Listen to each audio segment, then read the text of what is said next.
একটা না আমাদের, আমরা খালি বর্ডার পাকিস্তানের দেখছি, কিন্তু আমরা একটা ভুল করছি। এখন কিন্তু বর্ডার খালি পাকিস্তানের না, বাংলাদেশ কিছু সিগন্যাল দিয়েছে, যেটা আপনাদের যখন বাংলাদেশের হয় আগস্ট মাসে, তখন থেকে বলে যাচ্ছি, পরপর সিগন্যাল দেখুন। জেল ব্রেক হলো, জেল ব্রেকের পরে জাসিমউদ্দিন রহমানি ঘুরে বেরিয়ে গেল, উলফার যারা আমাদের সাথে করেছিল ওই ওয়েপেন তাদেরকে ছেড়ে দিল। তারপরে একটা ম্যাপ পাবলিশ করলো ওদের সব থেকে কাছের লোক, ওদের উপদেষ্টার, এবং পরে ওটা ডিলিট করলো, ইন্ডিয়া অপোজ করলো।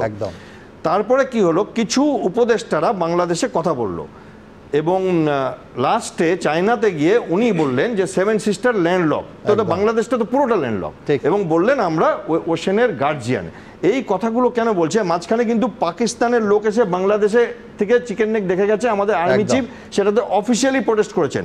আর বাংলাদেশ, এবং আমি শুধু যোগ করব, ইউনিস চীনে গিয়েও বললেন যে আপনি 7 সিস্টারের প্রসঙ্গ সেখানে গিয়ে তুললেন, এবং উনি দেখবেন একটা কথা বলেছেন 7 কান্ট্রিজ বলে, সরি 7 রিজনস। এটা স্লিপ অফ টাং না, এটা স্লিপ অফ টাং না, এটা শয়তানি, এবং আমরা এগুলোকে ইগনোর করেছি। এবং তারপরে উনি বলেছেন যে we are the only guardian of sea. আমি তো বলছি এই যখন এই আমাদের এয়ারক্রাফট ক্যারিয়ার গ্রুপটা যখন কাজ হয়ে যাবে না, তারপরে আমরা যেমন দিওয়ালির সময় ঘর পরিষ্কার করার পরে পাপোশটা ঝাড়ি, একবার ওই বে অফ বেঙ্গলে ওটাকে ঢুকাতে হবে।